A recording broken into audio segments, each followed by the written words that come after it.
disebutkan di situ lengkap ya teman-teman sekalian. Terima kasih. Jadi yang teman-teman harus pahami adalah bagaimanakah tahapan treatment proses diagramnya itu yang pertama. Kalau misalkan kita mau buat produk steril, maka bahan baku yang kita gunakan ya umumnya ya kalau parenteral itu pasti menggunakan WFI atau water for injection, sehingga kita harus tahu tahapan-tahapannya seperti apa, fungsinya seperti apa, itu yang teman-teman harus pahami ya. Nanti kalau Anda di industri farmasi maupun yang sangkapan pendeknya adalah kalau teman-teman semuanya adalah menghadapi UKE maupun USC begitu, maka harus memahami ya tahapan-tahapan ini maupun fungsinya. Misalkan tadi water softener itu apa? Bagaimanakah mekanisme yang terjadi di situ? Misalkan kalau water softener kita tahu ya bahwa di situ adalah terjadi eh, penghilangan kesadaran air ya, penghilangan kesadaran air dengan menggunakan suatu resin tertentu ya, resin tertentu untuk menghilangkan ion-ion dari golongan 2A ya, dan magnesium, kalsium dan sebagainya itu dihilangkan di proses water softener. Nah, fungsinya buat apa itu yang teman-teman harus pahami semuanya. Itu ya. Terus yang saya juga mau eh, apa namanya share lagi ini adalah terkait dengan ini ya, Dik. Ini penting sekali dalam dunia industri kaitannya dengan water system. Maka yang paling penting kita ketahui adalah kita ya yang disebut dead lag. Ini kelihatan tadi ya. Ya, ini ya dead lag. Jadi sistem pipa ya itu juga penting. Aslinya kalau misalnya kuliah ini agak panjang ya. Jadi saya potong-potong aja gitu. Jadi selain kita mengerti bagaimana treatment air dalam dunia industri, kita harus tahu juga bagaimanakah sistem pemipaan air itu juga penting sekali. Ya, air di industri farmasi, apalagi kalau WFI begitu ataupun PW, dia harus dilakukan looping system. Ya, pernah dengar ya teman-teman sekalian ya. Looping system itu adalah sistem distribusi air yang terus-menerus. Jadi kalau misalkan saya di situ ada tangki penyimpanan, setelah itu ada use point eh, di setiap ruangan produksi begitu, dia harus muter terus, tidak boleh berhenti. Jadi pompa itu harus muter terus-menerus, ya. Loop system dengan suhu di atas 70 derajat Celcius. Nah, teman-teman harus pahami kalau dalam kaidah pemipaan, ya, itu adalah material, material bahan untuk pipanya sendiri itu tertentu, Dek. Tidak bisa kita pakai logam biasa atau besi ataupun stainless biasa. Tapi di sana ada di JPOB dijelaskan stainless yang dia kontak dengan air itu atau kontak dengan produk itu dia punya spesifikasi tertentu. Contohnya adalah stainless steel 316L. Teman-teman bisa baca di POPP tahun 2013 ya. Ya. Dalam desain ya itu yang teman-teman harus tahu adalah namanya dead lag. Ini bisa dipahami ya nanti. Jadi dead lag itu adalah aliran dari pipa begitu ya. Kaitannya dengan pipa di mana ada kemungkinan dari air itu yang tidak drainable, yang tidak bisa dibilas ya. Kalau seperti ini kan dia adalah ini misalkan WFI gitu ya, ini use point-nya mau ke mesin dan sebagainya. Maka tidak boleh ada air yang ngendon di sebuah pipa. Ya, itu yang teman-teman harus pahami. Jadi, kalau air ngendon di sebuah pipa, maka resikonya adalah yang disebut sebagai biofilm. Tadi teman-teman sudah banyak menyinggung ya. Apa itu biofilm?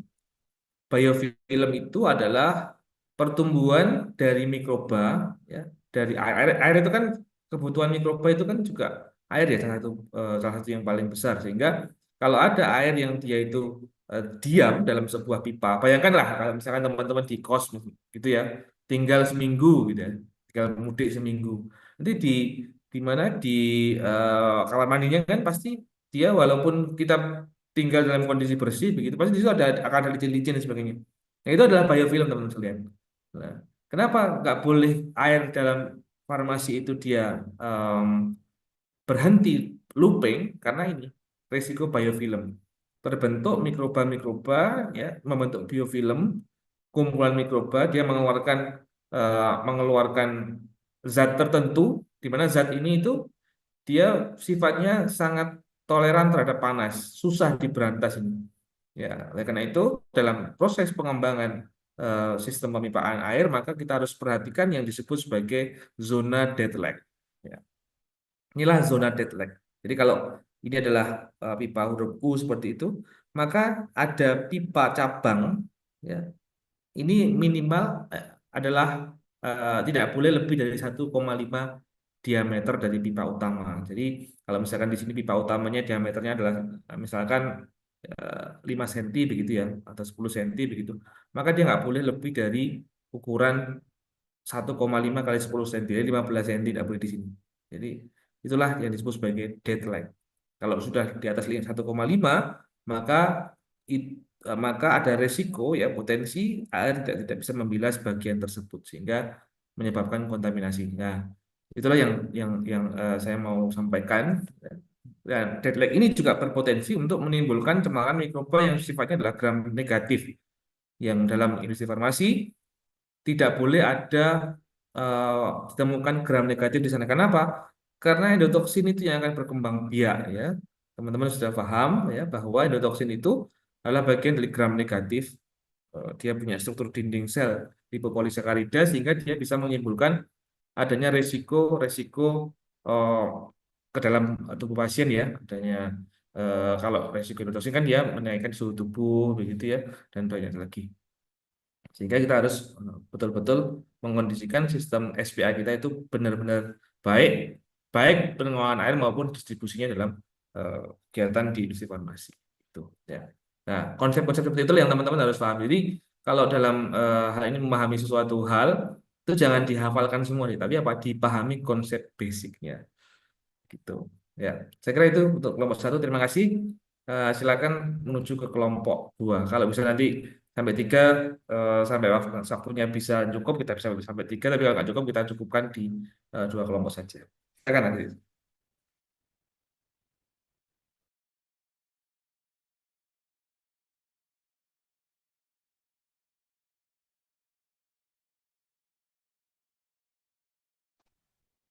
Baik, Assalamualaikum warahmatullahi wabarakatuh.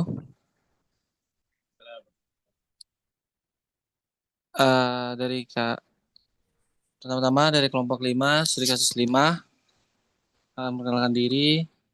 Anggota kelompok ada Nabil, Baik, Karisma, Elia, Bella, Nudiatil, Anandita, Sepina, Muhammad Isa Idris, Nadia, Asri, Regina, Erin, Ahmad Sauki, Rifan, Rosa, Dwi Novita, Ani, Asa, dan Atika.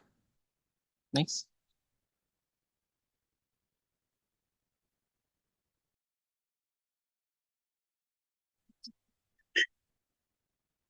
Untuk pembahasan pertama ada praformulasi, formulasi, alur proses pembuatan produk, dua pengembangan formulasi, tiga sterilisasi, mesin yang digunakan untuk pemilihan dan pemilihan metode sterilisasi yang sesuai, empat stabilitas dan umur simpan, lima pengawasan mutu dan pemastian mutu, enam manajemen risiko.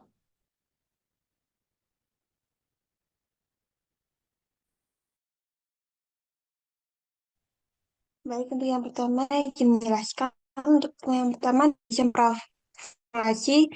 Reformasi adalah langkah pertama membangun reformasi yang untuk memastikan bahwa produk akhir ada kualitas dan secara umum persediaan injeksi diri dari tiga bagian, yaitu zat aktif obat, bahan membawa, dan bahan tambahan lainnya. Untuk zat aktif obat itu yang merupakan komponen utama dari sediaan injeksi yang memberikan efek terapeutik atau efek mengobati bagi pasien yang diberi obat tersebut. Beberapa persyaratannya yaitu yang pertama harus memiliki yang baik dan optimum dalam mengobati, yang kedua harus stabil selama proses produksi, penyimpanan hingga saat digunakan oleh pasien, kemudian untuk memiliki nilai bioavailabilitas yang optimum sehingga mudah diserap dan cepat sampai pada lokasi terapi yang dituju. Selanjutnya harus memiliki sifat kompatibilitas yang baik dengan bahan lainnya dan kemasan. Kemudian untuk bahan pembawanya berfungsi untuk melarutkan zat aktif yang biasanya berupa serbuk padatan. Kemudian terdapat dua macam bahan pembawa, yaitu ada yang pembawa air seperti WFI, kemudian cairan pembawa non air seperti minyak lemak. Kemudian untuk bahan tambahan lainnya, yaitu dikenal juga sebagai bahan pembantu yang memiliki fungsi untuk menjaga kualitas dan stabilitas sediaan injeksi tersebut. Contohnya yaitu ada pengatur tonisitas, ada pengatur pH, antioksidan, suspending agent, dan agen pembasah. Selanjutnya.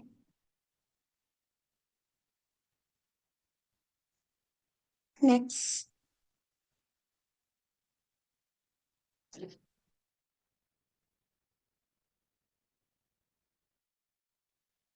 Untuk desain formulasinya yaitu sebelumnya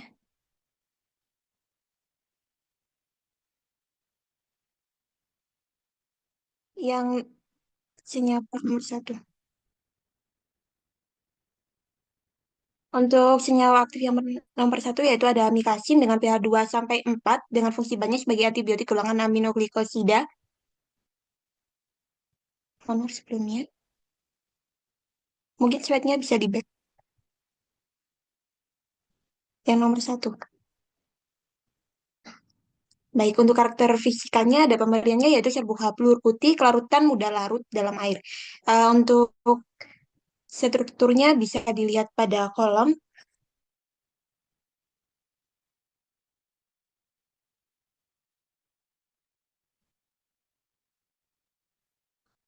Untuk senyawa kedua yaitu ada sodium metabil sulfit dengan pH 3,5 sampai 5 dengan inkompatibilitasnya bereaksi dengan simpatomimetik dan lainnya obat yang merupakan turunan alkohol arto atau para hidroksibenzil tidak kompatibel dengan kloramfenikol aktivasi isplatin dalam larutan. Kemudian stabilitasnya saat terkena udara dan kelembapan, natrium metabisulfit bekerja secara perlahan dioksidasi menjadi natrium sulfat dengan disintegrasi kristal. Kemudian untuk fungsi bahannya, bahan pengawet dan antioksidan. Untuk pemberiannya itu hablur putih atau hablur putih kekuningan berbau belerang dioksida. Untuk kelarutannya mudah larut dalam air dan dalam gliserin, sukar larut dalam metanol.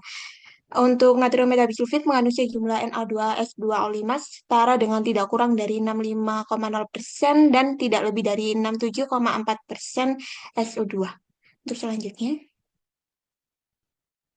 Baik, untuk selanjutnya yang ketiga sodium sitrat dengan pH 7-9, 5% berat per volume larutan air. Dengan inkompatibilitasnya bereaksi dengan asam. Kemudian untuk fungsinya sebagai buffering agent. Kemudian untuk pemberiannya hablur tidak berwarna atau serbuk hablur putih.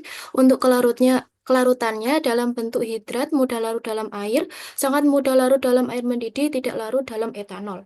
Berikut merupakan karakter kimianya C6H5Na3O7 dengan berat molekul 258,07, C6H5Na3O7 2H2O dengan berat molekul 294,10. Natrium sitrat berbentuk anhidrat atau mengandung dua molekul air berbentuk hidrat. Kemudian mengandung tidak kurang dari 99,0% dan tidak lebih dari 100,5% C6H5Na3O7 dihitung terhadap zat anhidrat. Kemudian untuk WFI atau water for injection dengan pH 5-7, penyimpanannya untuk injeksi disimpan dalam wadah dosis tunggal, sebaiknya tipe 1 atau tipe 2 gelas, kemudian tidak lebih dari 1000 ml ukurannya. Untuk fungsinya sebagai pelarut, pemberiannya cairan jernih, tidak berwarna dan tidak berbau. Next. Kemudian untuk bahan yang kelima, nitrogen gas dengan stabilitas tidak mudah terbakar, tidak beracun dan tidak reaktif, dengan fungsinya sebagai stabilisator. Kemudian untuk pemberiannya, nitrogen adalah gas yang tidak berwarna dan tidak berbau. Titik didihnya yaitu negatif 320 derajat Fahrenheit dalam 760 mm hidrargyrum atau negatif 195,79 derajat Celcius. Titik lelahnya yaitu negatif 354 derajat Fahrenheit atau negatif 210,01 derajat Celcius. Kelarutan dalam air, 100 volume air menyerap 2,4 volume nitrogen pada suhu 0 derajat Celcius. 100 volume air menyerap 1,6 volume nitrogen pada suhu 20 derajat Celcius, tidak larut dalam etanol. Berikut karakteristik kimianya N2 dengan massa molekul 28,014 gram per mol. Nitrogen adalah unsur kimia dengan simbol N dan nomor atom 7. Di nitrogen adalah molekul unsur yang terdiri dari dua atom nitrogen yang berikatan trivalen. Di nitrogen adalah nitrogen diatomik, entitas molekular gas, dan molekul unsur. Next.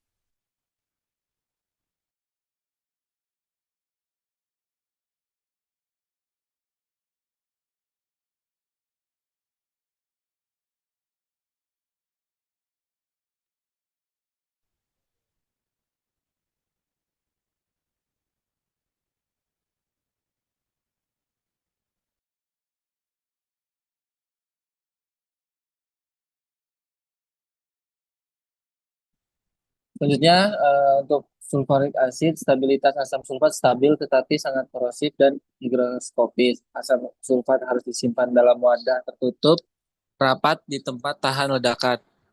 Kontainer harus disimpan jauh dari sinar matahari langsung dan jauh dari panas, menghindari panas dan lembab.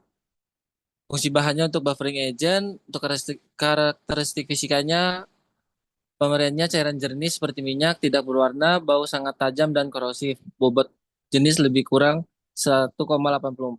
Untuk larutannya bercampur dengan air dan etanol dan menimbulkan panas. Untuk karakteristik kimianya, H2SO4 dengan nomor BM 98,07, asam sulfat mengandung tidak kurang dari 95% dan tidak lebih dari 98% berat per bobot H2SO4.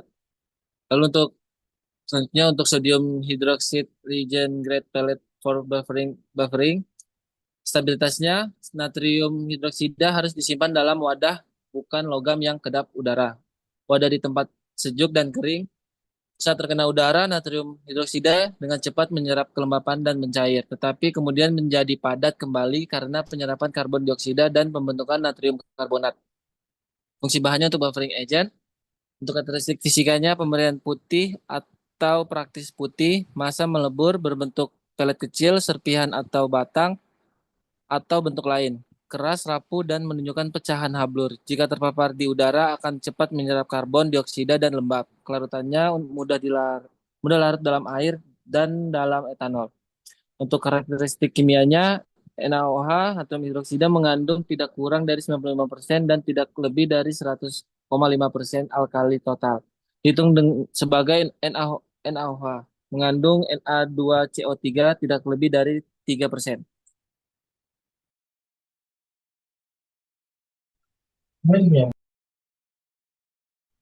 Berikutnya ada formulasi. Yang pertama, amikasin. Fungsi bahannya sebagai antibiotik golongan aminoglikosida dengan jumlah satu batch-nya 65.000 gram. Berikutnya ada sodium metabisulfit dengan fungsi bahan pengawet. Jumlah satu batch-nya 54.000 gram. Sodium citrat sebagai buffering agent, jumlah satu batch-nya 4.000 gram. WFI sebagai pelarut, ini satu batch-nya 200 liter. Nitrogen gas sebagai stabilator. Ini jumlah satu batch-nya QS cukupnya. Sulfuric acid, buffering agent. Ini jumlah satu batch-nya pH. Berikutnya ada sodium hidroksid sebagai buffering agent dengan jumlah satu batch-nya QS.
Untuk yang selanjutnya yaitu pengembangan formulasi. Yang pertama yaitu amikasin sulfat. 1 gram amikasin setara dengan 1,3 gram amikasin sulfat yang bersumber dari Martindale edisi 36, yaitu dosis amikasin 500 mg atau 0,5 gram, di mana 1,3 gram per 1 gram sama dengan X per 0,5 gram. Jadi jumlah amikasin sulfatnya yaitu 0,65 gram. Tiap vial memiliki volume 2 mili dan akan dibuat sebanyak 100.000 piece. Jadi 2 mili kali 100.000 piece didapatkan 200.000 mili, 0,65 gram per 2 mili sama dengan X per 200.000 mili. Didapatkan hasil akhirnya yaitu jumlah amikasin sulfat sebanyak 65.000 gram atau 65 kilogram untuk per batch. Yang selanjutnya yaitu Na-metabisulfit dengan konsentrasi 27% yang bersumber dari HPE, di mana perhitungannya 27 gram per 100 mili sama dengan X per 200.000 mili. Didapatkan hasil Na-metabisulfit sebanyak 54.000 gram atau 54 kilogram. Yang selanjutnya yaitu sodium sitrat dengan konsentrasi 2% yang bersumber dari HPE. Untuk perhitungannya 2 gram per 100 mili sama dengan X per 200.000 mili didapatkan hasil sodium sitrat sebanyak 4.000 gram atau 4 kilogram.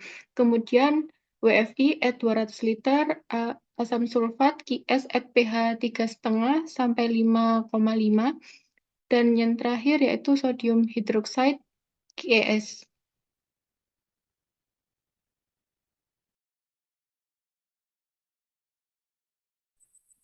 Selanjutnya, pertimbangan dalam memformulasikan larutan injeksi steril amikasin. Berdasarkan FI6, amikasin tidak suka larut dalam air, sedangkan sediaan injeksi diharapkan mudah larut dalam air. Sehingga amikasin yang digunakan dalam bentuk garamnya yaitu amikasin sulfat yang memiliki kelarutan mudah larut dalam air. Kemudian stabilitas amikasin sulfat dalam larutan dapat mengalami oksidasi oleh udara, sehingga kondisi tersebut menyebabkan perubahan warna. Jadi pada formulanya ditambahkan dengan gas nitrogen yang berguna sebagai stabilisator. Kemudian untuk pH injeksi amikasin sulfat antara 3,5 sampai dengan 5,5, sehingga digunakan bahan tambahan natrium metabisulfit, natrium sitrat, dan asam sulfat sebagai pH adjustment.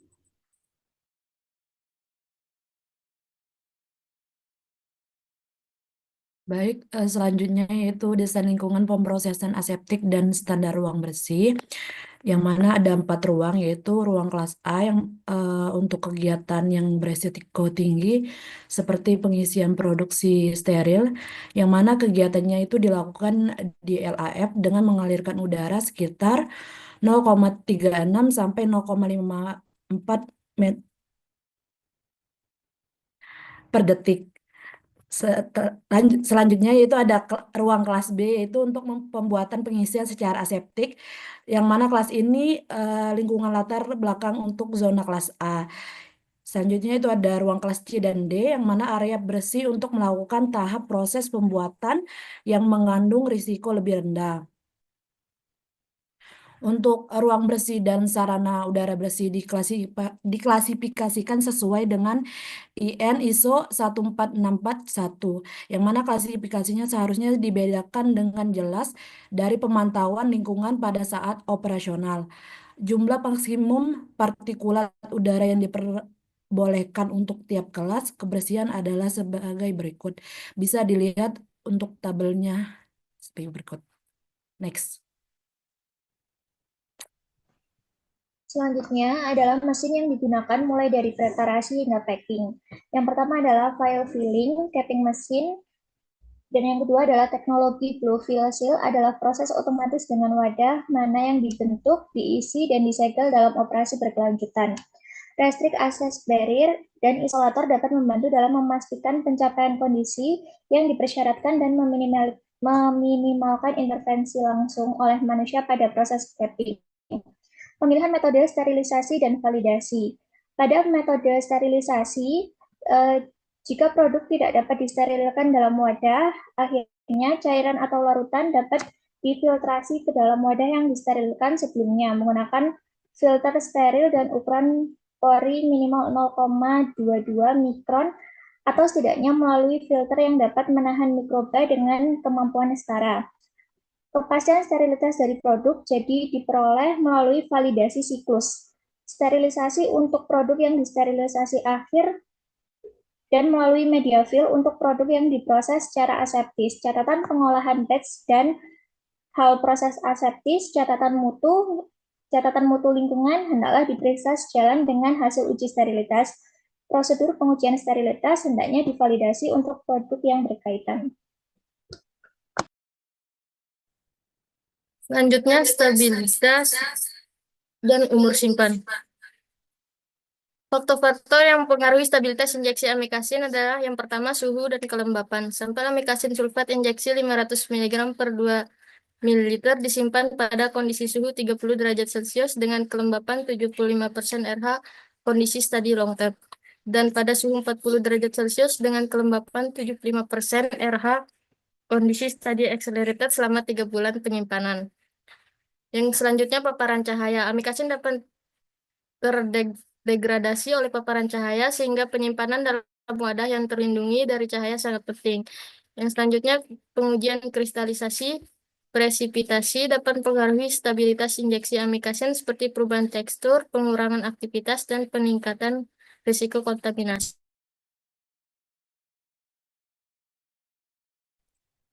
Pengaruh bahan pengemas terhadap stabilitas produk. Yang pertama ada permeabilitas. Bahan pengemas yang memiliki permeabilitas tinggi dapat memungkinkan udara dan kelembapan masuk ke dalam pengemas sehingga mempengaruhi stabilitas produk. Yang kedua ada reaktivitas. Bahan pengemas yang reaktif dapat bereaksi dengan produk sehingga mempengaruhi stabilitas produk. Yang ketiga ada kontaminasi. Bahan pengemas yang tidak steril dapat menyebabkan kontaminasi produk sehingga mempengaruhi stabilitas produk. UMM Pharma dapat menentukan umur simpan injeksi amikasin dengan melakukan satu studi stabilitas yang dilakukan untuk menilai dampak kondisi penyimpanan terhadap stabilitas amikasin. 2. Pengujian stabilitas fisik. Pengujian stabilitas fisik yang dilakukan untuk menilai perubahan fisik amikasin selama penyimpanan. 3. Pengujian kimia. Kimia yang dilakukan untuk menilai perubahan kimia amikasin selama penyimpanan. Selanjutnya membahas terkait pengawasan mutu dan pemastian mutu. Pengawasan mutu adalah bagian dari CPOB yang mencakup pengambilan sampel, spesifikasi, dan pengujian, serta mencakup organisasi, dokumentasi, dan prosedur kelulusan yang memastikan bahwa pengujian yang diperlukan relevan telah dilakukan. Bahan tidak boleh diluluskan untuk digunakan dan produk tidak boleh diluluskan untuk dijual atau didistribusikan sampai mutunya itu dinilai memuaskan. Selanjutnya ada pemastian mutu, itu adalah suatu konsep luas yang mencakup semua hal baik secara tersendiri maupun secara kolektif yang akan mempengaruhi mutu dari obat yang dihasilkan. Dibuat dengan tujuan untuk memastikan bahwa obat yang dihasilkan itu dengan mutu yang sesuai dengan tujuan pemakaiannya. Karena itu pemastian mutu mencakup CPOB ditambahkan dengan faktor lain seperti desain dan juga pengembangan produk.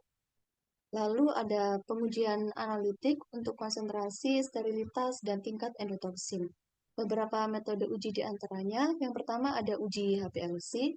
Sistem kromatografi lakukan seperti tertera pada kromatografi.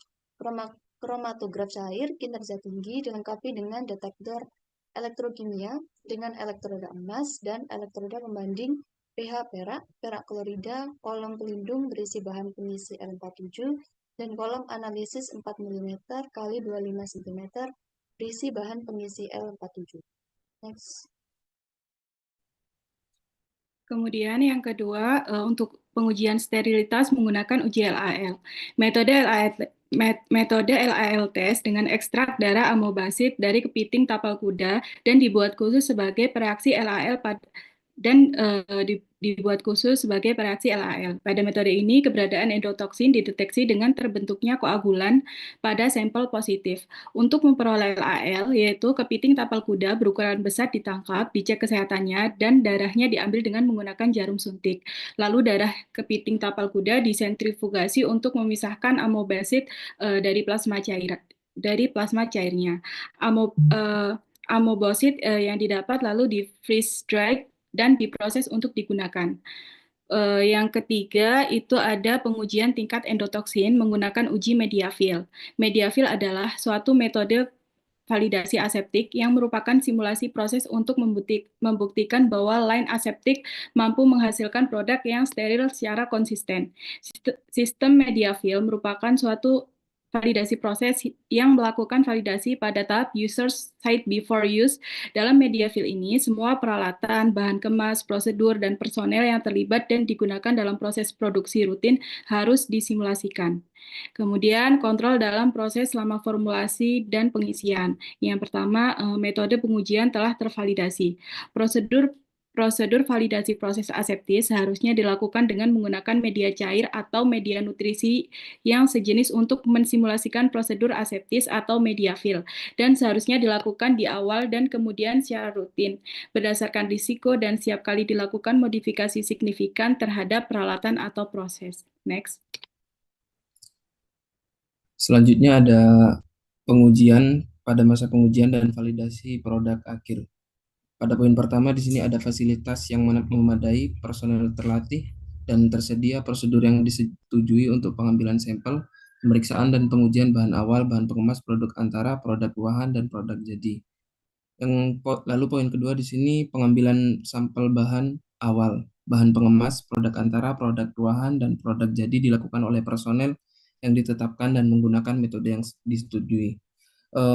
Untuk metodenya di sini ada 3, yaitu yang pertama uji pemerian dilakukan pada salah satu sampel amikasin sulfat injeksi dengan mengamati bentuk dengan warna secara visual. Yang kedua di sini ada uji bahan partikulat. Beberapa sampel amikasin sulfat injeksi dicampurkan ke dalam satu vial yang sama sebanyak 30 ml. Banyaknya bahan partikulat sampel dibaca dengan alat liquid particle counter lighthouse. Lalu selanjutnya ada pengukuran pH. Beberapa sampel amikasin sulfat injeksi dicampurkan dalam satu vial yang sama sebanyak 6 ml. Nilai pH sampel dibaca dengan pH meter S213 Mettler Toledo XR 105. Lalu selanjutnya ada pencatatan dilakukan secara manual dengan alat pencatatan selama pembuatan. Produk jadi berisi zat aktif dengan komposisi secara kualitatif dan kuantitatif sesuai yang tercantum dalam izin edar atau persetujuan uji klinik, memiliki derajat kemurnian yang dipersyaratkan. Selanjutnya ada dibuat catatan hasil pemeriksaan dan pengujian bahan awal, bahan pengemas, produk antara, produk ruahan, dan produk jadi yang secara formal dinilai terhadap spesifikasi. Lalu sampel pertinggal bahan awal dan produk jadi disimpan dalam jumlah yang cukup sesuai Aneks 11, sampel pembanding, dan sampel pertinggal. Yang terakhir yaitu sampel produk jadi disimpan dalam kemasan akhir. Untuk manajemen risiko, sumber kontaminasi mikroba yang utama dapat disebabkan oleh pengendalian lingkungan, personel, serta alat dan bahan. Dalam proses pembuatan sediaan injeksi amikasin, kontaminasi lingkungan dapat disebabkan oleh penggunaan laminar airflow atau LAF dan clean room yang tidak sesuai dengan SOP. Oleh karena itu, untuk mencegah terjadinya kontaminasi di ruang steril, UMM Pharma perlu melakukan pemeriksaan kebersihan secara rutin, termasuk disinfeksi ruangan dan alat. Sebelum memulai proses pembuatan sediaan steril injeksi amikasin, perlu dilakukan sterilisasi meja kerja dengan sinar ultraviolet. Prosedur ini mencakup menyalakan lampu UV pada LAF selama minimal 15 menit sebelum digunakan. Untuk kontaminasi dapat terjadi juga akibat personel dalam persiapan sediaan injeksi amikasin. Untuk mencegah hal ini, UMM Pharma dapat memastikan penggunaan alat pelindung diri atau APD oleh setiap personel dan melakukan swab rutin pada APD tiap personel. Selain itu, kesalahan prosedur selama proses pembuatan sediaan injeksi amikasin juga dapat disebabkan oleh personel. Oleh karena itu, pelatihan dan edukasi terkait proses dispensing sediaan steril perlu dimiliki. Personel juga harus mampu mengidentifikasi dan mengatasi potensi risiko. Evaluasi berkala terhadap komposisi, prosedur, dan sistem pengendalian risiko harus dilakukan untuk memastikan efektivitas produk tetap terjaga. Selanjutnya, kontaminasi dan stabilitas sediaan injeksi amikasin dapat dipengaruhi oleh peralatan dan bahan yang digunakan. Kontaminasi pada peralatan biasanya terjadi karena sterilisasi yang tidak dilakukan secara rutin. Oleh karena itu, peralatan yang digunakan untuk pembuatan sediaan steril harus disterilkan secara berkala sesuai prosedur teknik aseptik. Selain itu, bahan baku yang digunakan juga harus berasal dari sumber yang terpercaya dan terjamin sterilitasnya. Penyimpanan bahan baku juga perlu dilakukan dengan memperhatikan suhu dan kelembapan yang sesuai dengan kebutuhan masing-masing bahan. Stabilitas produk dalam pembuatan sediaan injeksi amikasin dapat terpengaruh oleh kualitas bahan baku yang digunakan. Kemudian strategi mengelola dan mitigasi resiko yang teridentifikasi. Identifikasi resiko merupakan langkah pertama untuk mengidentifikasi semua resiko potensial terkait dengan sediaan injeksi amikasin, termasuk resiko dari bahan baku, proses manufaktur, penyimpanan, dan distribusi. Misalnya, resiko kontaminasi mikroba, stabilitas produk, atau kesalahan dalam dosis.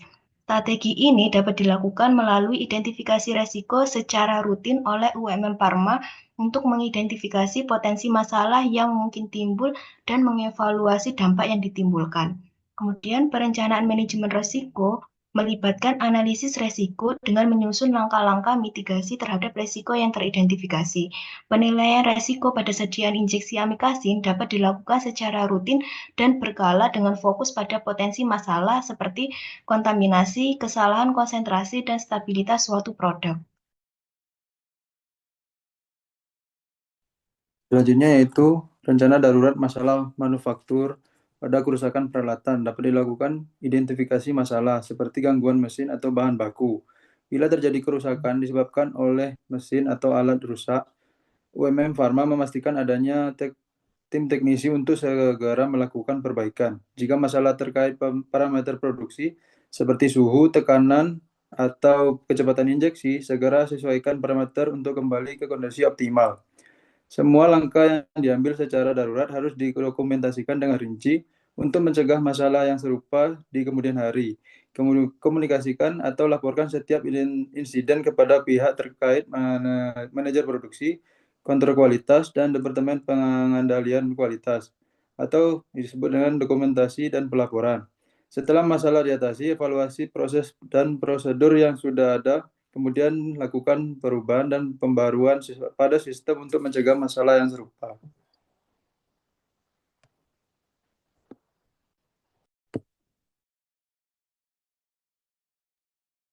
Baik, cukup sekian presentasi yang dapat kami sampaikan. Kurang lebihnya mohon maaf. Terima kasih. Assalamualaikum warahmatullahi wabarakatuh. Assalamualaikum warahmatullahi wabarakatuh. Terima kasih kelompok 2 ya. Di kelompok 2 ini saya fokuskan untuk bagaimana kita melakukan praformulasi dan formulasi untuk sediaan steril dengan baik dan benar konsepnya begitu deh ya. Yang saya mau soroti di sini yang pertama adalah, coba saya share dulu ya. Ya ini ya.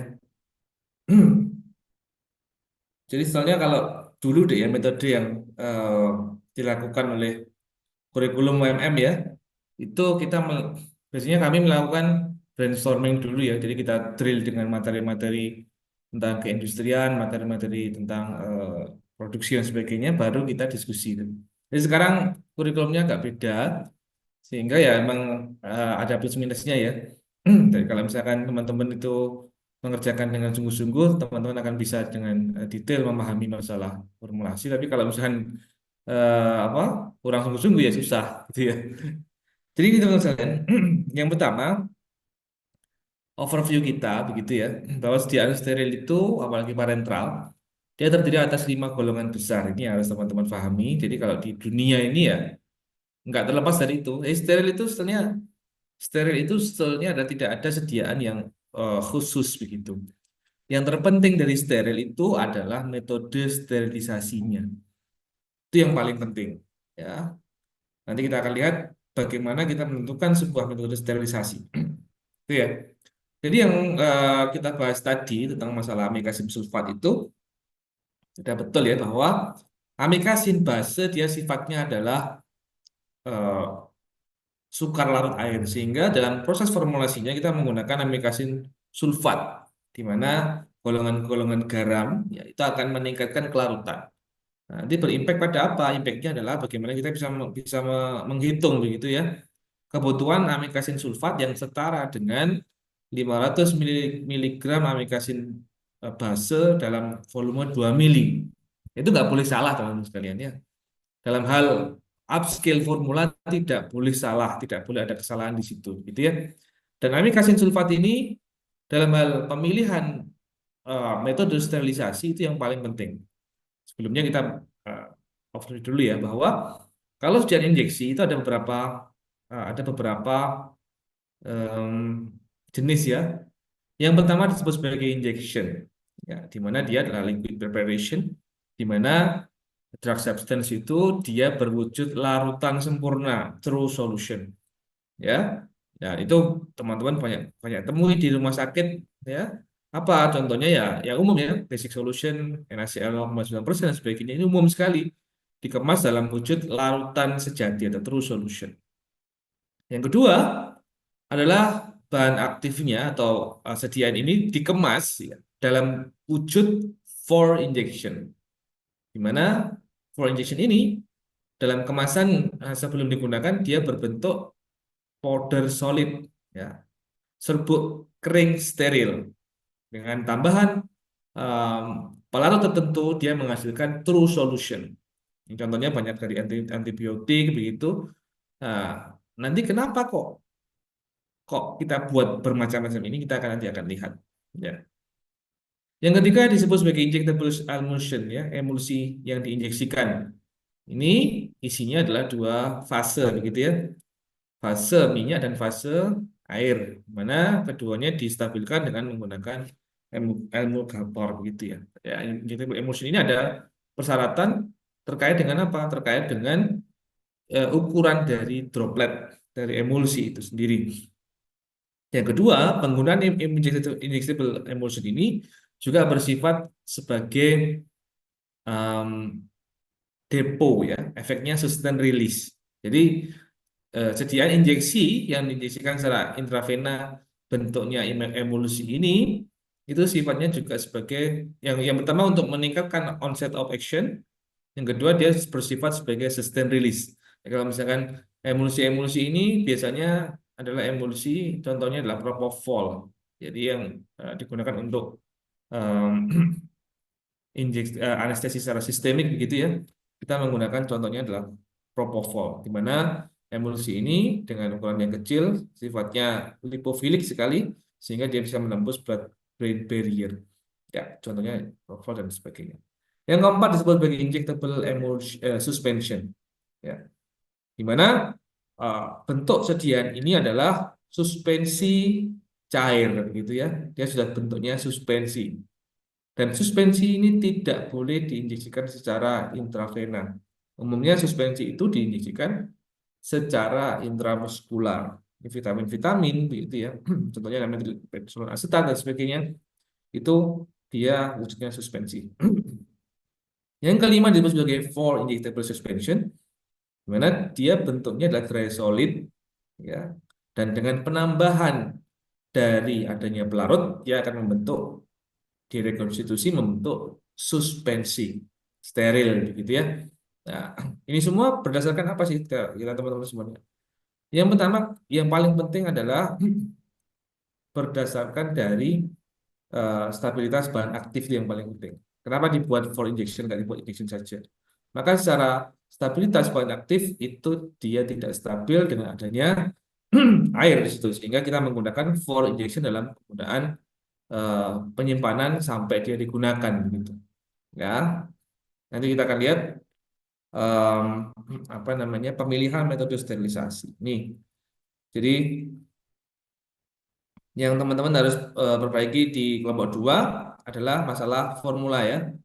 Formula dalam hal upscaling tidak boleh quantum statis. Itu yang teman-teman harus pahami ya.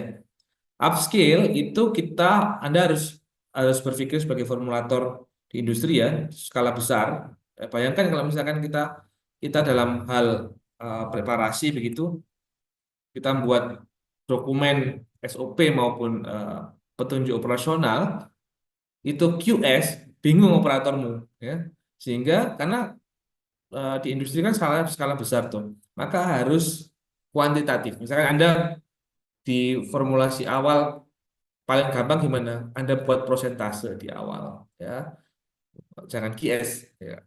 Teman-teman bisa memilih dari berbagai macam formulasi baku ya kayak di NIASI itu kan ya, eh, Handbook of Pharmaceutical Manufacturing itu juga bagus. Nah, tapi Anda harus melakukan modifikasi berdasarkan keilmuan teman-teman sekalian, ya, terkait dengan apa? Dengan konsentrasi tiap bahan yang di upscale. Ya, nanti tolong diperbaiki terkait masalah upscaling. Untuk perhitungan perhitungan dosis sudah betul, begitu ya. Jadi ada konversi antara berat molekul dari magnesium, sorry tadi ya, amikasin sulfat dan amikasin. Berapakah nilai kesetaraannya? Itu hasilnya adalah dari perbandingan berat molekul amikasin dan amikasin sulfat. Ini adalah inti dari sediaan steril teman-teman sekalian, yaitu terkait dengan pemilihan metode sterilisasi. Saya lihat tadi di presentasi kelompok 2, dia disterilkan dengan suhu 121 selama 20 menit. Itu sebenarnya kalau di Indonesia itu enggak terlalu umum ya, karena di peraturan di BPOM maupun di EMA ini, European Medicine Agency itu adalah kita menggunakan 121 selama 15 menit untuk overkill cycle. Ya, jadi mohon direvisi begitu ya, karena memang yang setahu kami di industri farmasi Indonesia utamanya tidak ada yang dia overkill melebihi 1 dosis selama 15 menit. Itu ya. Ya, yang pertama teman sekalian, bagaimana metode sterilisasi yang kita pilih, ini adalah diagramnya yang teman-teman harus pahami ya. Ini kalau ada soal di UKAI maupun di ujian dan sebagainya, teman-teman harus paham, harus bisa. Yang pertama, yang utama, yang diutamakan ataupun yang paling kita kehendaki, baik formulator maupun BPOM gitu ya. Dapatkah produk itu disterilkan dengan menggunakan steam sterilisasi pada temperatur 121 selama 15 menit? Ini adalah first choice. Anda kalau dalam mengembangkan sebuah formula di mana bahan baku yang Anda kembangkan itu dia stabil pada suhu yang tinggi, maka tidak ada pilihan lain selain teman-teman mensterilkan dengan menggunakan panas basah. Ya, suhu 121 selama 15 menit. Contohnya apa? Garam contohnya, NaCl 0,9% contoh.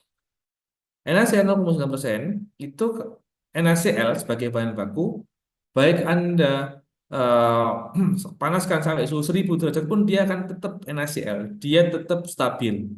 Ya, maka untuk produk-produk seperti itu kita wajib melakukan sterilisasi pada suhu 121-15 menit. Maka coba lihat bagaimana stabilitas dari amikasin itu terhadap adanya panas. Ya. Kalau dia stabil panas, maka Anda boleh menggunakan pendekatan yang pertama ini. Maka data yang harus dilengkapi adalah bagaimana stabilitas dari amikasin terhadap panas.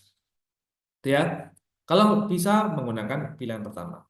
Kalau tidak bisa, ya, kita menggunakan pilihan yang kedua. Itu apa? Kenapa produk itu disterilisasi? Tetap ya, menggunakan steam sterilisasi dengan pendekatan F08. Masih ingat tidak teman-teman ini? Masalah F0. Kalau dibahas agak panjang. Ya, kalau apa? Kalau dibuka lagi ya, apa itu F0, apa itu SAL, begitu ya. Jadi, yang kedua pendekatannya adalah kita menggunakan suhu di bawah 121. Bila bahan baku itu tidak stabil pada suhu yang terlalu tinggi, contohnya apa itu? Dextrosa contoh misalkan ya. Dextrosa itu dia punya degradan. Kalau dipanaskan pada suhu overkill, maka dia terbentuk reaksi Maillard atau reaksi karamelisasi atau reaksi Browning reaction. Ya, dia akan membentuk karamel, senyawa karamel. Dalamnya senyawa itu adalah 5-hidroksimetilfurfural, di mana dia toksik saat digunakan. Maka kita harus atur ada limit maksimum berapa kadar HMF yang dipersyaratkan di farmakope itu ada ya. Sehingga kita tidak bisa menggunakan overkill, maka kita menggunakan pendekatan F08 ini dengan suhunya di atas 110 derajat. Begitu. Oke, itu yang kedua. Kalau nggak bisa lagi bahwa bahan baku saya, ya, kita bahan aktif di sini ya, jangan bicara bahan kemas, sorry, bahan tambahan ataupun bahan kemas ya. Utamanya bahan aktif, karena sebagai eh, API itu yang paling penting yang harus kita perhitungkan gitu ya. Kalau API kita itu tidak stabil terhadap adanya panas, gitu ya, baik panas tinggi maupun panas yang di bawah 121, maka kita menggunakan pendekatan yang ketiga. Apakah produk itu disterilkan dengan menggunakan filtrasi aseptik through a microbial retentive filter ya. Jadi dia menggunakan filtrasi aseptik double 0,22 mikron prosesnya. Ya, itu kalau nggak bisa disterilkan dengan menggunakan panas basah, tapi dia stabil dalam adanya pelarut air, gitu ya. Kalau yang kedua, yang dua ini wajib dia apa namanya? Yang pertama stabil panas, yang kedua stabil air. Ini juga sama. Yang ketiga ini tidak stabil panas, tapi dia stabil dalam air. Sehingga kita menggunakan filtrasi aseptik. Ya, oke. Kalau nggak stabil adanya panas dan nggak stabil adanya air dalam jangka panjang, maka kita menggunakan pre-sterilized or individual mixed component and aseptic processing. Jadi kita mensterilkan di awal sebelum dicampurkan. Ini menggunakan radiasi biasanya. Ya, kalau tadi kan ada berapa ya? Ada 5 ya bahan apa jenis produk begitu ya. Ada produk injeksi, for injection, suspension dan sebagainya.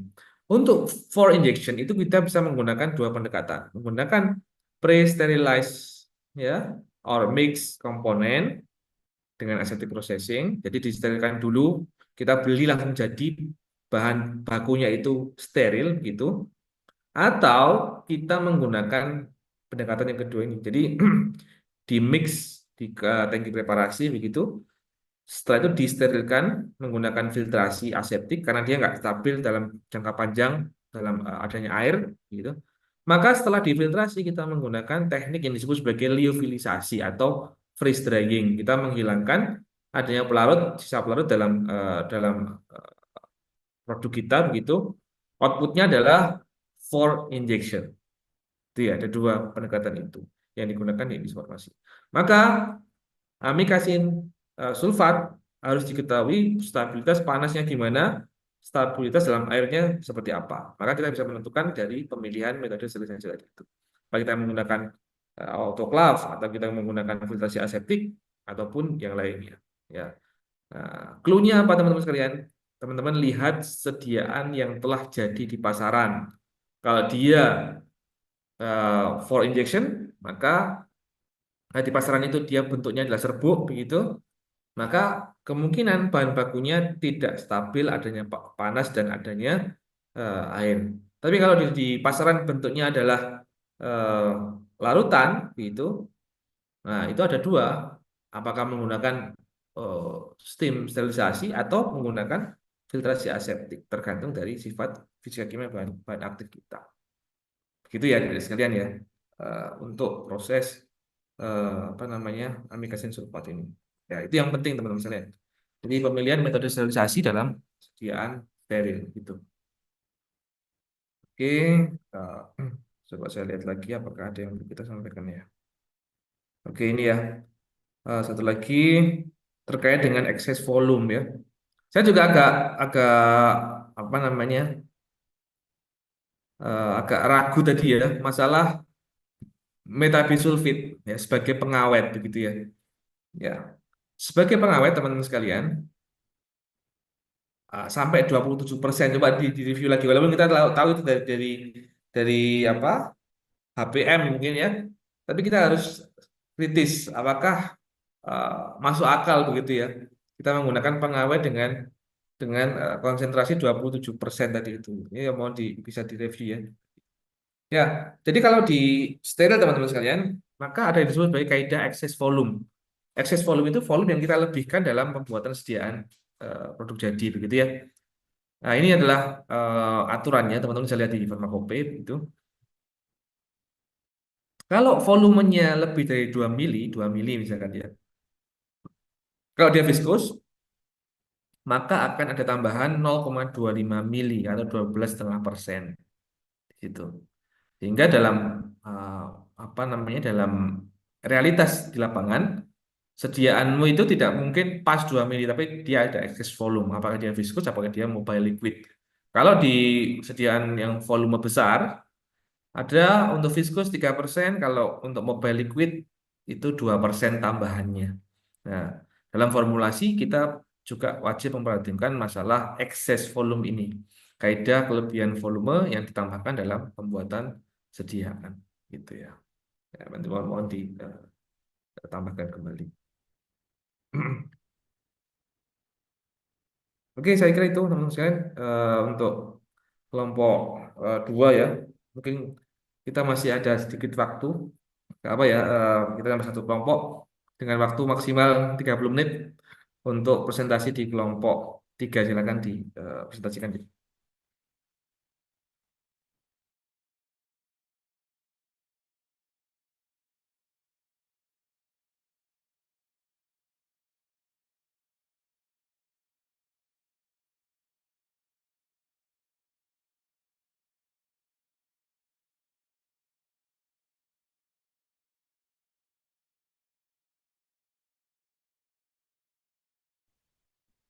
Assalamualaikum warahmatullahi wabarakatuh. Kami dari kelompok 6 izin ingin memaparkan terkait kesalahan dalam preparasi larutan Ringer laktat. Di next aja.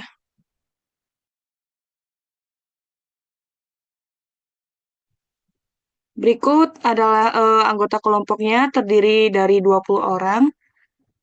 Next aja. Studi kasus 6 adalah seorang farmasis industri yang bekerja di fasilitas produksi larutan intravena. Baru-baru ini dalam proses preparasi larutan Ringer laktat dengan ukuran batch sebesar 5.000 liter, ditemukan bahwa kadar bahan aktif saat sampling untuk kontrol kualitas hanya mencapai 86,4% dari kadar yang diharapkan. Setelah penyelidikan awal, ditemukan bahwa masalah ini disebabkan oleh valve pengisian water for injection pada tangki yang tidak tertutup dengan baik, sehingga mengakibatkan kelebihan air dalam larutan akhir. Next.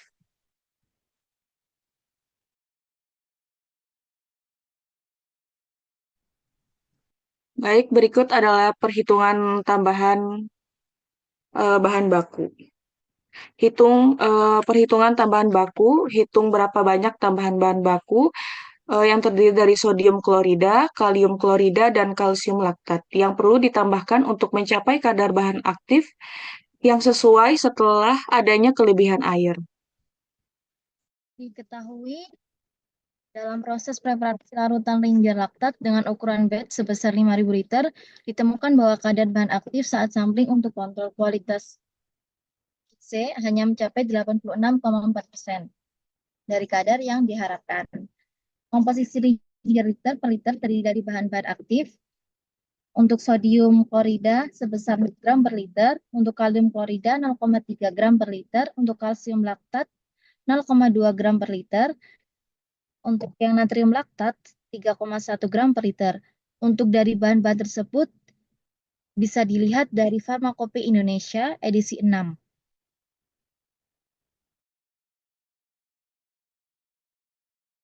Selanjutnya, untuk kadar bahan aktif saat terjadi penurunan kadar menjadi 86,4%. Perhitungannya yang pertama untuk sodium klorida 6 gram dikali dengan 0,864 diperoleh hasil 5,184 gram per liter. Yang kedua, kalium klorida 0,3 gram dikali 0,864 diperoleh hasil 0,2592 gram per liter. Dan yang ketiga, kalsium laktat dengan perhitungan 0,2 gram dikali 0,864 yang diperoleh dengan nilai 0,1728 gram per liter. Dan yang terakhir yaitu natrium laktat dengan perhitungan 3,1 gram dikali 0,864 sama dengan 2,6784 gram per liter. Next.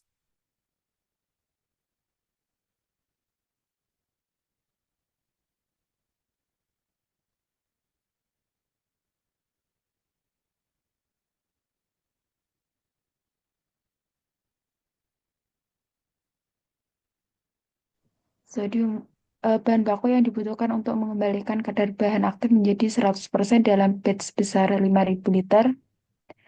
Sodium klorida, kadar yang diinginkan 6 gram per liter, kadar saat ini 5,184 gram per liter. Penyesuaian yang dibutuhkan 6 dikurangi 5,184 gram per liter, mendapatkan 0,816 gram per liter. Untuk 5.000 liter, 0,816 gram per liter dikali 5.000 liter mendapat 4.080 gram atau 4,08 kilogram. Kalium klorida, kadar yang diinginkan 0,3 gram per liter. Kadar saat ini 0,2592 gram per liter. Penyesuaian yang dibutuhkan 0,3 dikurangi 0,2592 gram per liter. Mendapatkan 0,0408 gram per liter. Untuk 5.000 liter, 0,0408 gram per liter dikali 5.000 liter mendapat 204 gram. Kalsium klorida, kadar yang diinginkan 0,2 gram, kadar saat ini 0,1728 gram per liter.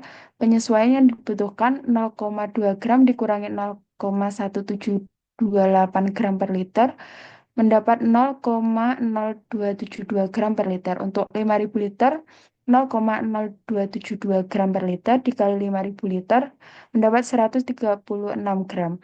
Natrium laktat, kadar yang diinginkan 3,1 gram, kadar saat ini 2,6784 gram per liter. Penyesuaian yang dibutuhkan 3,1 gram dikurangi 2,6784 gram per liter mendapat 0,4216 gram per liter. Untuk 5.000 liter, 0,4216 gram per liter dikali 5.000 liter mendapat 2.108 gram.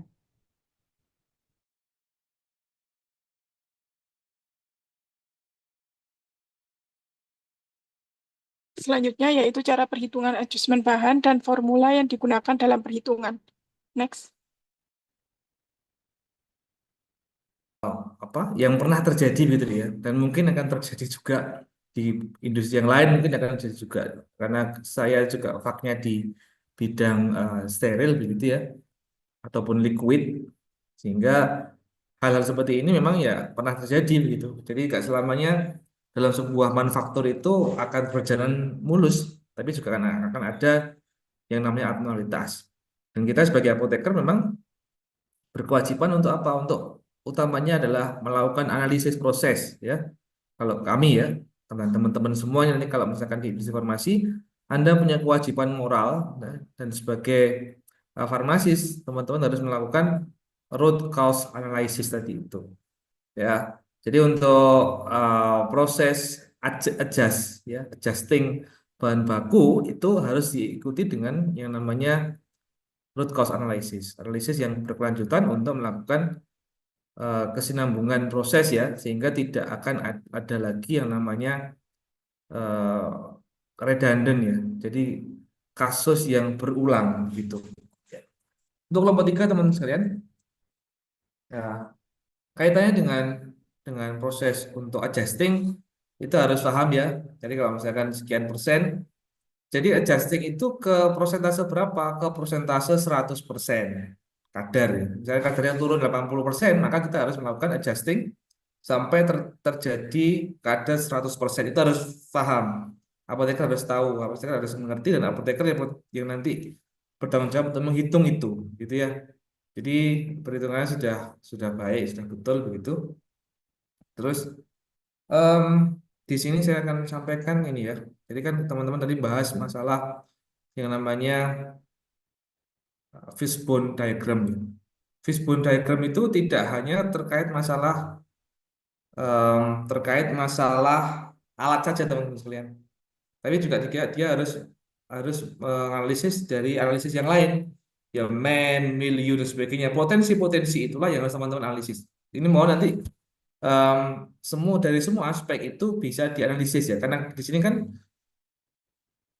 penyebabnya belum tentu operation of diaphragm valve, tapi juga yang lainnya deh.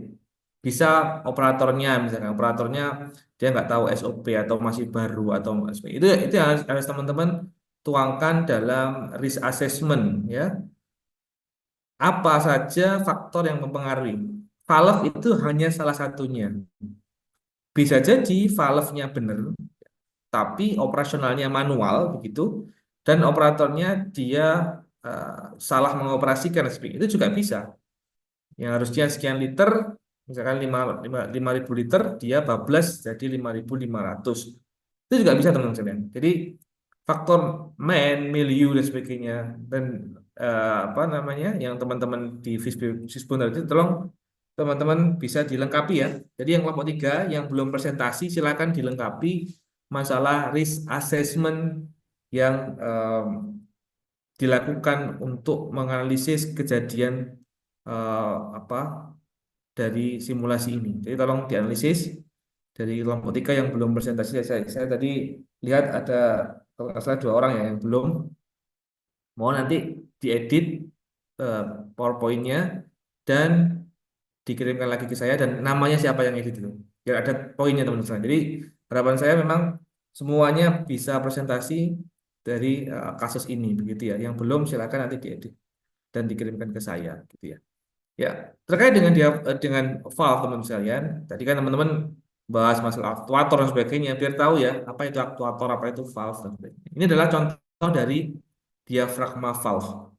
Ya, ini nice to know ya. Kalau teman-teman sekarang tahapannya itu adalah mahasiswa begitu, kalau enggak teman-teman tahu ya. Nanti kalau di industri ya, Anda harus paham. Anda mau pilih yang mana begitu ya. Uh, valve yang seperti apa yang Anda harus pilih, harus yang dia sesuai dengan operasional di lapangan, resiko dari kontaminasi seperti apapun itu harus teman-teman pahami. Ini contoh diafragma valve. Diafragma valve itu seperti ini ya. Jadi ini pipa, ini valve. Valve itu katup jadi katup. Nah, pada diafragma valve ini adalah valve yang dia digunakan untuk pemipaan model saniter. Jadi kalau misalkan teman-teman lihat di industri farmasi, nanti akan menemukan banyak sekali yang namanya diafragma valve. Sebelum teman-teman nanti ke lapangan, ya, mohon silahkan belajar ini. Maksudnya Anda paling nggak tahu ini dulu ya. Nanti buktikan di lapangan itu modelnya gini semua enggak. Kalau di steril pasti kayak gini. Ya, kalau di non steril, ya kemungkinan besar juga jalur larutan dan sebagainya juga seperti ini. Jadi ini contoh dari diafragma valve. Diafragma valve itu didesain zero deadlock. Saat dia open seperti ini, ya, setengah nutup dan ini close. Tidak ada sisa yang terdapat pada valve tersebut. Maka membran valve ini, diafragma valve ini, sifat ini namanya membran diafragma valve. Dia menggunakan membran dengan polimer tertentu, misalkan PTFE atau EPDM dan sebagainya, itu digunakan untuk valve-nya ini. Ya, sifatnya dia tidak korosif, tidak melepaskan partikel dan kuat ya, tahan untuk CIP, SIP, tahan proses untuk CIP, SIP itu clean in place. Jadi kita membersihkan jalur itu dengan menggunakan WFI panas suhu 70 derajat. Kalau SIP kita menggunakan steril in place menggunakan steam dengan suhu 121 15 menit itu untuk sterilisasi proses valve ini maupun dari total ya, baik tangki maupun jalur ya. Ini contoh dari diafragma valve. Ini yang digunakan di industri farmasi untuk jalur larutan. Yang kedua adalah contohnya adalah butterfly valve. Butterfly valve itu dia modelnya seperti ini ya. Ya. Jadi dia juga zero deadlock. Lagi contohnya adalah ini adalah manual membran valve. Kalau menggunakan automatic membran valve itu modelnya adalah sorry. Jadi aktuator itu kepalanya, Dik. Ini coba saya lihat lagi ya. Kalau ini tidak disarankan di industri farmasi, utamanya di area jalur larutan karena disebut sebagai ball valve. Ball valve itu seperti yang ada di rumahnya teman-teman sekalian di kampus sebagainya. Itu kan yang dia seperti kran wudhu itu ball valve. Jadi ada bola, bentuknya bola seperti itu yang dia itu ada rongganya. Saat open itu dia rongganya terisi air ini ya. Kalau stop itu tidak terisi air. Resikonya apa? Saat stop masih ada air yang terjebak di dalam ball valve ini. Maka itulah juga disebut dead lag juga ya.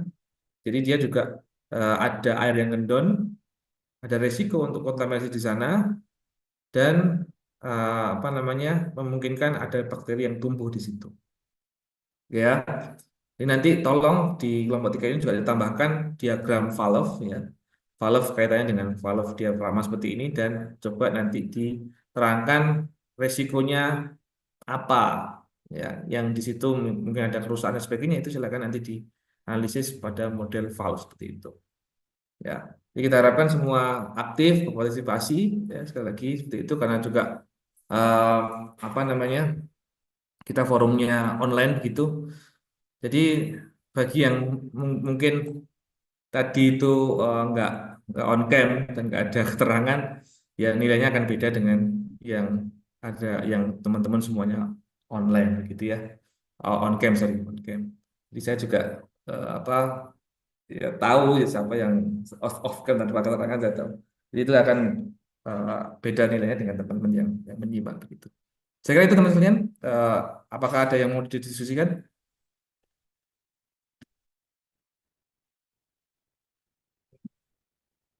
Tidak ada? Sudah malam ya. Belum, Bapak. Oke, ya baik ya. Nanti untuk pertemuan selanjutnya kita akan range lagi ya.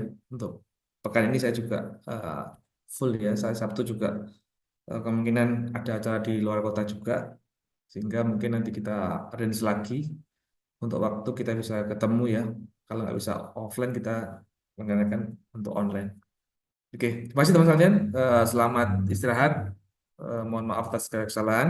Saya akhiri forum kita pada malam hari ini. Semoga bermanfaat. Assalamualaikum warahmatullahi wabarakatuh. Waalaikumsalam. Waalaikumsalam warahmatullahi wabarakatuh. Terima kasih, Terima kasih, Bapak. Pak. Izin live ya. Ya.